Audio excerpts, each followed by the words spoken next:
জামায়াতে ইসলামের আমির ডাক্তার শফিকুর রহমানের সাথে সৌজন্য সাক্ষাৎ করেছেন বাংলাদেশ সফররত পাকিস্তানের উপপ্রধানমন্ত্রী ইসহাক দার।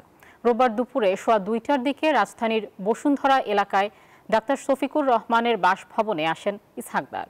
এ সময় মুসলিম দেশগুলোর সাথে সুসম্পর্ক তৈরি করে আগামীতে ঐক্যবদ্ধভাবে কাজ করার প্রশ্নে দুইজনই একমত পোষণ করেন বলে সাংবাদিকদের জানান দলটির নায়েবে আমির ডাক্তার সৈয়দ আবদুল্লাহ মোহাম্মদ তাহের। একই সাথে প্রায় ৩০ মিনিট আলোচনায় পাকিস্তানের উপপ্রধানমন্ত্রী শফিকুর রহমানের স্বাস্থ্যের খোঁজ নেন। পাশাপাশি ভবিষ্যতে দুই দেশের বাণিজ্যিক ও কূটনৈতিক সম্পর্ক বৃদ্ধি পাবে বলেও ইসহাক দার আশাবাদ ব্যক্ত করেছেন বলে জানান নায়েবে আমির।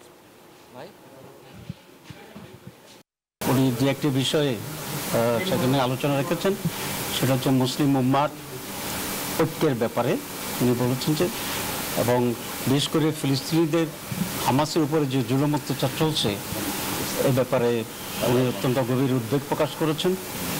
এবং আগামীকাল জেদ্দায় মুসলিম পররাষ্ট্রমন্ত্রীদের একটা বৈঠক হওয়ার বিষয় আছে, সেখানে যাতে একটা ইউনাইটেডলি একটা শক্ত ভূমিকা মুসলিম বিশ্ব নিতে পারে সে ব্যাপারে উনি দৃষ্টি আকর্ষণ করেছেন।